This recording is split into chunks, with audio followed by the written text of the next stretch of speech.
Bonjour à tous.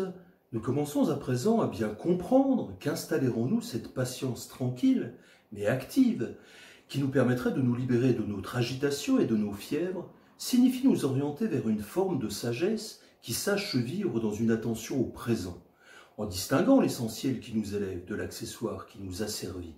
et en s'attachant plus à l'édification de notre être et à son inscription spirituelle dans la vie,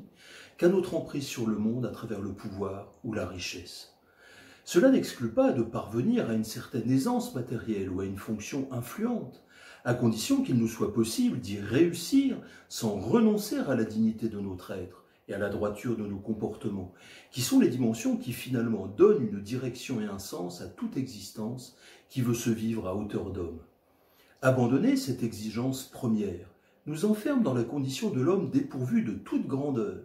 réduite à la terre horizontale, sur laquelle, courbé par le poids de son animalité, il produit, consomme, assure sa survie et se reproduit, attendant la mort avec frayeur, insensible à cette force latente en lui, qu'il pourrait faire jaillir pour se relier à l'infini du ciel, et qui jadis l'a poussé à se tenir droit.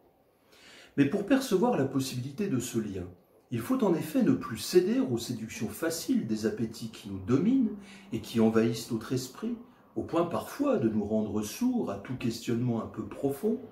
et de renoncer à nous-mêmes pour obtenir plus de confort ou de reconnaissance. Mais si nous décidons de nous diriger vers cette sagesse et cette intériorité qui donnent un sens sublime à notre destin, nous allons accorder moins d'importance aux conditions matérielles de notre existence, ce qui va progressivement nous libérer de certaines de nos attentes passées, et beaucoup plus à notre manière de les vivre, afin de mieux nous connaître et d'évoluer. Notre inclinaison à l'impatience risque alors de se reporter sur une nouvelle exigence, celle d'obtenir vite des progrès et des signes nous rassurant sur la validité de notre choix, car au commencement de ce processus de mutation progressive, nous sommes encore encombrés de nos habitudes d'avidité et de toutes nos inquiétudes. Nous ne mesurons pas encore les conséquences profondes de ces attitudes qui se sont structurées en nous sur le long terme et dont nous n'allons pas pouvoir nous déprendre sans effort. Comme je le soulignais hier, nous avons souvent tendance à nous juger et à nous évaluer par rapport aux autres, peu capables de nous considérer selon nos propres critères intérieurs de lucidité et de sincérité, et également une grande difficulté à être présent à la réalité simple de ce que nous vivons, tellement nous sommes traversés par les regrets ou les traumatismes du passé ou nos projections dans le futur, ce qui trouble notre relation à l'instant présent. Et ces attitudes intérieures vont longtemps résister à notre volonté de leur échapper, car il nous faut d'abord dresser une sorte d'état des lieux de nos domaines intérieurs, avant même de pouvoir entreprendre un quelconque changement substantiel. Le seul changement qui est d'abord possible, c'est un changement de regard sur soi-même,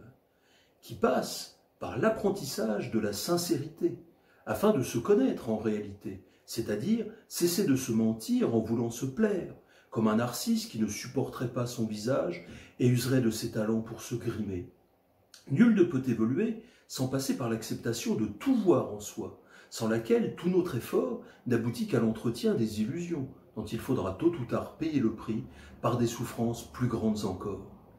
Mais pour celui qui réussit à cesser de se juger, il devient possible de cesser de se mentir, et s'ouvre alors pour lui la possibilité de commencer à s'accepter tel qu'il est, à rentrer progressivement en amitié avec lui-même, mais une amitié exigeante, qui demande la constance de l'effort du travail sur soi pour acquérir une tenue intérieure sur laquelle s'appuyer pour se construire. Et dans cette dignité spirituelle qui s'éveille, apparaît une nouvelle patience, qui vient de l'acceptation totale de soi et de son présent, dont la densité devient celle d'un être en marche, réinvesti de lui-même.